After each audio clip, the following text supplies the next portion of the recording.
오늘 7일 윤석열이 드디어 입을 열었습니다. 윤석열은 가족이 불법을 저지르면 대통령이든 검찰총장이 됐던 그만둬야 된다 라고 말하며 정치권에서는 여야를 막론하고 이번이 마지막 기회라는 의견이 확산되고 있습니다. 7일 오전 윤석열 대통령이 진행한 기자회견은 약 15분간의 담화 발표 후 기자들과의 질의응답이 이어졌습니다. 기자회견은 정치, 외교 안보, 경제사회 분야 순으로 질문을 받았고 마지막에는 자유질문 시간이 주어졌습니다. 이날 기자회견은 명태균 씨 녹취록 공개로 인한 여론 악화에 대응하기 위해 열렸기 때문에 정치 분야 질문에 관심이 집중되었습니다. 총 30개의 매체가 질문했으나 MBC와 JTBC는 질문 기회를 얻지 못해 눈길을 끌었습니다. 기자들이 손을 들면 정해전 대통령실 대변인이 지목한 기자들이 질문을 하는 방식이었으며 정치 분야에서는 뉴스를 시작으로 연합뉴스, KBS, 문화일보 등 주요 언론사 기자들이 질문을 던졌습니다. 윤 대통령에 대해 비판적인 시각을 가진 것으로 평가되는 MBC와 JTBC는 질문 기회를 얻지 못했습니다. 질의응답은 주로 명태균 녹취록과 김건희 여사 관련 의혹에 초점이 맞춰졌습니다. 뉴스 기자는 윤 대통령의 사과 경위와 배경을 물었고 이에 대해 윤 대통령은 임기 반환점을 맞아 국민에게 감사와 사과의 뜻을 전해야겠다고 생각했다고 답변했습니다. 연합뉴스 기자의 국정쇄신 및 내각 개편 관련 질문에는 인재 발굴의 어려움을 언급하며 적절한 시기에 인적 쇄신을 위해 준비 중이라고 설명했습니다. 명태균 씨와의 소통 여부에 대한 KBS 기자의 질문에 윤 대통령은 경선 막바지에 소통을 끊었지만 당선 후 도움을 준 사람이 연락했기에 매정하게 끊을 수는 없었다고 답했습니다. 한편 김건희 여사의 명태균 씨와의 소통 여부를 묻는 문화일보 기자의 질문에는 대통령 당선 이후 소통을 줄이라고 했으나 일상적인 문자 몇 차례 외에 별다른 소통은 없었다고 답변했습니다. 네, 목이 네. 아프다 이제. 네. 그래 더 할까? 예. 그러면 한두 그래, 개만 더 받도록 하겠습니다. 네. 자, 부산일보 박석호 기자님 부탁드립니다. 네, 부산일보 박석호 기자입니다. 네. 사과에 대해서 몇 번 말씀을 하셨는데요. 흔히들 사과를 할 때 꼭 갖춰야 될 요건이 몇 가지 있다고 합니다. 그 중에서 이제 가장 중요한 게 어떤 부분에 대해서 사과할지 명확하고 구체화하는 것이라고 하는데요. 대통령께서는 이제 대국민 담화에서 제 주변의 일로 걱정과 염려를 끼쳐드렸다. 어떻게 보면 다소 두루뭉실하고 포괄적으로 사과를 하셨습니다. 그리고 기자회견에서도 일문일답을 통해서 명태균 씨와 관련된 여러 가지 일에 대해서 이런 일이 생긴 이유가 뭐 휴대폰을 바꾸지 못해서라든지 아니면 사람 관계에 대해서 모질지 못해서 생긴 것이라고 말씀을 하셨는데요. 그렇다면 마치 이 사과를 하지 않아도 될 만한 일인데 바깥에서 시끄러우니까 사과하는 거 아닌가 이렇게 오해를 하실 수도 있을 것 같습니다. 그래서 지금 국민들이 TV를 통해서 회견을 지켜보는 국민들이 과연 대통령께서 무엇에 대해서 우리에게 사과를 했는지 어리둥절할 것 같습니다. 여기에 대해서 보충 설명해 주실 수 있으신지요? 저는 이렇게 생각합니다. 국민들께서 좀 오해하시는 부분은 그러니까 이게 팩트를 명확하게 설명을 해야 되는 것과 또 잘못한 게 있으면은 딱 집어가지고 그러면 이 부분은 잘못한 거 아니냐라고 해주시면은 제가 거기에 대해서 딱 그 팩트에 대해서 제가 사과를 드릴 거고 워낙 많은 얘기들이 저도 뭐 제 아내와 관련한 이런 기사를 꼼꼼하게 다 볼 시간이 없습니다. 이런 것들이 많이 있구나라는 것만 알기 때문에 그런 것이고 어떤 것을 딱 집어가지고 왜냐하면 이것도 사실과 다른 것들도 많거든요. 그렇다고 제가 대통령이 돼서 이 기자회견을 하는 마당에 그 팩트를 가지고 다툴 수도 없는 노릇이고 그렇다고 해서 그걸 다 뭐 맞습니다라고 할 수도 없는 것이고 그래서 아마 우리 부산일보 기자님께서 그렇게 생각할 수도 있지만 이거는 뭐 어쩔 수 없는 게 아닌가. 그리고 만약에 어떤 점에서 딱 집어서 한다면은 그 부분에 대해서 제가 사과를 드리죠. 그리고 아닌 거는 또 아니라고 제가 얘기를 하고 그러나 사실은 잘못 알려진 것도 굉장히 많습니다. 자기들끼리 뭐라고 얘기를 하는데 우리하고는 얘기한 적이 없는 걸 가지고 뭐 했다고 그러는 것이라든지 또는 뭐 언론에 민주당에서 뭐 그걸 공개를 했는데 그게 뭐 무슨 짜집기가 됐느니 뭐 소리를 집어 넣었느냐 그러면 그걸 가지고 대통령이 맞네 아니네 하고 그걸 다퉈야 되겠습니까? 그러니까 그런 점은 좀 양해를 해주시기 바랍니다. 네. 네, 그러면 좀 마지막으로 좀 질문을 좀 하나만. 아, 네. 그래, 뭐. 죄송하지만 아직 내신 기자분들에게도 조금 더 질문을 좀 드리도록 하겠습니다. 네, 경향신문의 박순봉 기자님. 네.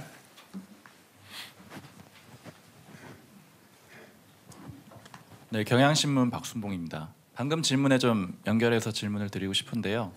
대통령께서 여러 가지 이제 논란이 있기 때문에 뭐 이건 인정할 수도 있고 없을 것도 있고 해서 다 설명하기가 좀 어렵다라고 하셨지만 아까 일단은 사과를 하셨잖아요. 그래서 대통령께서 그러면 인정하실 수 있는 부분, 그러니까 정확하게 사과를 할 수 있다라고 하는 부분은 어떤 건지 좀 구체적으로 말씀 부탁드리겠습니다. 구체적으로 말하기가 좀 어렵지 않습니까? 지금 너무 많은 얘기들이 뭐 무슨 뭐 언론 보도나 뭐 이런 것들 보면은 너무 많은 얘기들이 막 다니고 있어서 저도 뭐 그거를 그러나 어찌 됐든 제가 사과를 드리는 것은 이거는 처신이 올바르지 못했고 또 과거에 그 대통령과 그 대통령 그 부인의 어떤 뭐라 그럴까 소통 저 프로토콜이 제대로 안 지켜졌기 때문에 그런 것이고 또 불필요한 얘기들 안 해도 될 얘기들을 하고 이렇게 해서 생긴 것이니까 그 부분에 대해서 제가 사과를 드리고 그런 거로 국민들께서 속상해하셨기 때문에 그렇다는 거지. 예를 들어서 그럼 무슨 뭐 아까 얘기한 뭡니까? 뭐 창원 무슨 뭐 공단 어쩌고 하는 거를 제가 그러면 사실도 아닌 걸 가지고 거기에 뭐 개입을 해서 명태균 씨에게 알려줘서 죄송합니다. 그런 사과를 기대하신다면 그거는 사실과 다른 일이기 때문에 그거는 인정할 수도 없고 그거는 모략입니다. 그런 거는 사과할 수 있는 문제가 아니죠. 다만 저희가 하여튼 어찌 됐든 간에 국민들이 이런 거로 걱정 끼쳐드린 거는 저와 제 아내의 처신과 이런 모든 것에 문제가 있기 때문에 이런 일이 더 안 생기도록 더 조심하겠다는 그런 말씀입니다. 네, 지금 많은 분들이 지금 손을 드셨. 네, 서울신문의 이민영 기자님 부탁드립니다.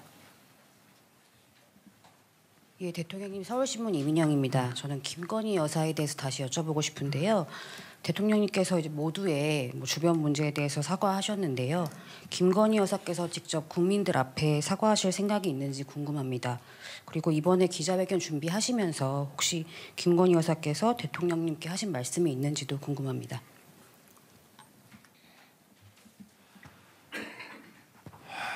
제가 제 처에 이런 뭐라 그럴까 이런 사람들과 선거 때부터 해서 뭐 사람들과 이런 관계라든지 이런 것에 대한 부분은 어떻게 보면은 후보고 대통령 당선자고 대통령인 제가 좀 제대로 관리했어야 되는데 그런 걸 제대로 못해서 먼저 일단 제가 사과를 하는 것이고요. 국민들께. 그리고 뭐 제 아내는 원래는 이게 이제 발표를 우리 기자회견을 순방을 다녀와서 원래는 이런 형식이 아니고 어디 뭐 우리 방송국 같은 홀에서 타운홀 미팅으로 이제 하다가 그래도 순방 나가기 전에 또 10일 전에 하는 게 좋겠다라고 이제 발표가 나가니까 이제 밤에 집에 들어가니까 그 기사를 봤는지 가서 하여튼 사과 좀 제대로 해 이런 얘기를 했습니다. 본인도 뭐 어찌 됐든 저찌 됐든 자기를 뭐 의도적으로 악마를 하네 뭐 가짜 뉴스가 있네 뭐 침소봉대를 해서 막 억지로 만들어내네 해도 그런 억울함도 아마 본인은 가지고 있을 겁니다만은 그거보다 어쨌든 국민들 걱정 끼쳐드리고 속상해하시는 거에 대한 그런 미안한 마음을 훨씬 더 많이 가지고 있습니다. 그래서 저보고도 괜히 무슨 임기 반환점에 이거라고 그래서 그동안의 국정 성과 이런 얘기만 하지 말고 사과를 좀 많이 하라고 모르겠습니다. 이것도 국정 관여고 농단은 아니겠죠. 네. 그런 생각 가지고 있습니다. 네. 네, 다음 질문 받겠습니다. 하나 정도 하자. 네. 이제 하나 정도만 해. 네. 목이 네. 아프다 이제. 아, 네. 그래 더 할까? 그러면 한두 그래, 개만 더 그래. 받도록 하겠습니다. 네.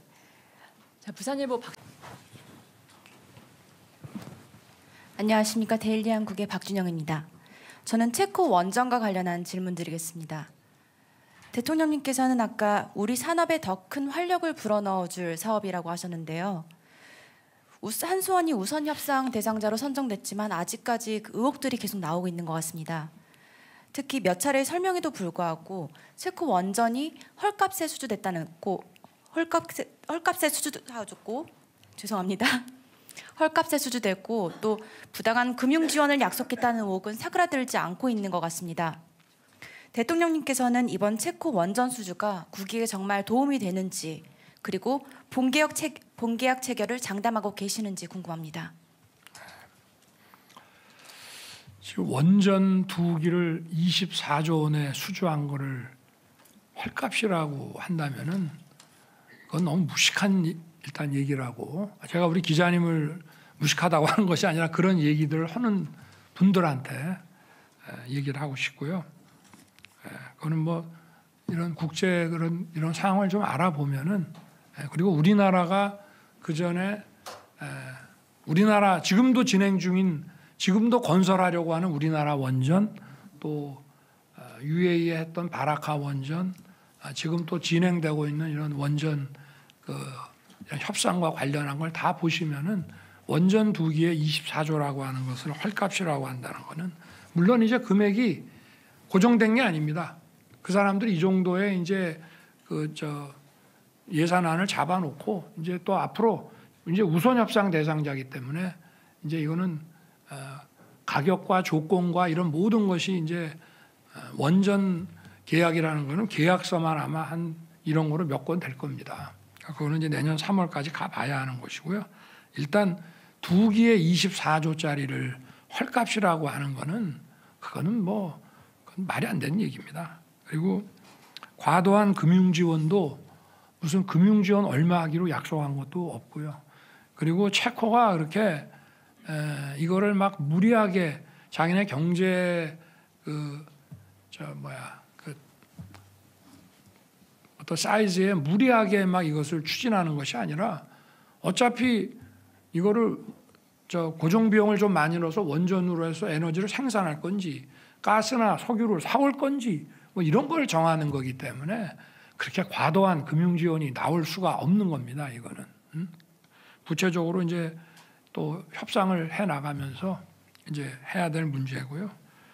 그리고 본계약은 저는 뭐 잘 될 거라고 보고 있습니다. 지금 밖에서는 이제 웨스팅하우스의 이런 좀 뭐랄까 지재권을 앞세운 이런 것들이 좀 발목을 잡고 있지 않느냐라고 하지만 웨스팅하우스와 우리 한전한수원 또 원전이라는 거는 수출하려고 그래도 원전 기술 보유국에 또 이런 승인이 있어야 돼요. 그래서 또 미국 정부와 우리 정부 간에 또 이런 합의도 잘 진행되고 지금 MOU도 가서명 됐거든요. 그래서 이제 가서명한 거는 그 기업인 한전한수원과 웨스팅하우스의 이사회에서 이제 오케이해서 서명을 하게 되면 정부의 가서명은 또 서명으로 가는 겁니다. 그래서 여러 가지 그리고 체코는 뭐 우리 거를 원하고 있고요. 네. 그래서 오히려 체코가 미국에다가 하여튼 한국 이거를 우리가 좀 제대로 받아서 할 수 있게 해달라고 지금 얘기하는 상황이기 때문에 이런 구체적인 협상들을 양국 하여튼 당국이 이게 또 기업만 하는 게 아니라 정부가 늘 뒤에서 같이 참여를 해서 진행을 시켜줘야 되는 거거든요. 그러니까 잘 될 거라고 저는 뭐 확신합니다. 그리고 지난번에 제가 9월에 체코에 가서 대통령, 총리, 뭐 또 장관들 다 만났는데 하여튼 한국의 이 원전 기술이 들어오는 거 그렇게 해서 좀 많은 기술도 자기들이 좀 이전받고 싶고 체코는 사실은 원전 부품에 대해서는 굉장한 강국입니다. 제가 원전에 제일 중요한 게 또 터빈이거든요. 원전도 결국은 증기 증기 장치입니다. 이 증기를 만들어내는 거를 석탄이나 무슨 뭐 석유나 가스로 끓이는 것이 아니라 원자력 에너지로 끓이는 것뿐이지 이것이 전기를 생산하는 그 메커니즘은 결국은 증기로 되는 거고 증기에서 그 터빈이라든지 또 이 그 다른 뭐 여러 가지 기계공학적인 이런 장비들은 굉장히 체코가 오래 전부터 아주 그 기술 거기도 기계공학 강국이기 때문에 근데 이제 우리한테 더 이제 그 자기들도 정말 자체 원전을 만들어서 수출할 수 있는 그런 이제 기술 이전을 받고자 하기 때문에 그리고 한국은 어쨌든 납기를 정확히 지킵니다. 우리는 그걸 어겨본 적이 없어요. 방산에서 무기를 우리가 인도를 하던 뭐 원전에서 저희가 시공을 해서 키를 딱 넘겨주든 간에 뭐 다른 데는 막 10년 넘어가는 나라도 있고 무기도 뭐 제때 인도라 아니 무기라는 거는 제때 인도 안 하면 급하게 훈련도 하고 써야 되는데 우리는 열세 넘겨주는 시점이 약속한 거를 정확히 지키는 나라다 하는 것이 한국에도 굉장한 경쟁력입니다. 그래서 좀 기대를 하셔도 되지 않을까 생각합니다.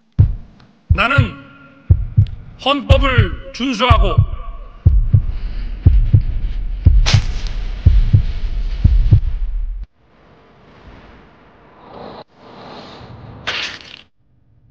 국민과의 약속을 지키기 위해 쉴 틈 없이 뛰어왔지만 김건희 여사 특검법과 최상병 특검법 지역 사퇴법에 대해 거부권을 행사했습니다. 거부권을 24차례 행사했습니다. 최단 기간 최다 공직. 해야 할 일들이 더 많습니다.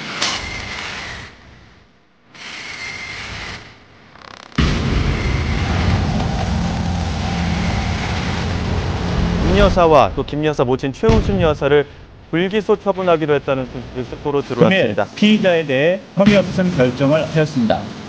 김건희 여사에게 무언가를 건네는 듯한 대화가 오갑니다.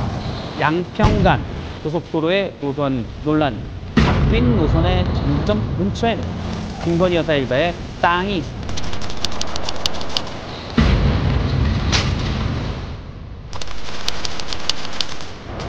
김건희 여사가 서울 마포대교에서 검찰 소방 근무자들을 격려한 국민의힘 공천에 김건희 여사가 개입했다는 의혹을 또 하나 추가됐습니다. VIP는 김건희 여사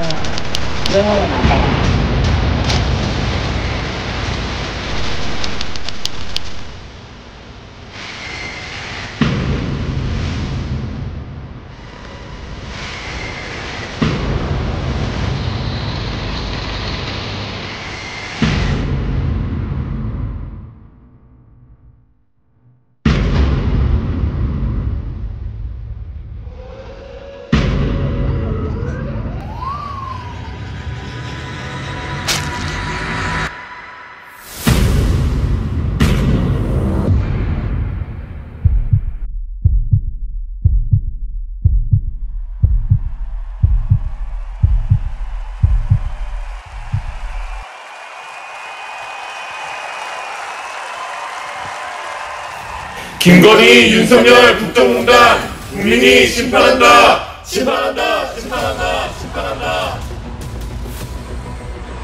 국힘도 공범이다. 특검 수용 결단하라. 결단하라. 결단하라. 결단하라. 국민의 명령이다. 김건희를 특검하라. 특검하라. 특검하라. 특검하라.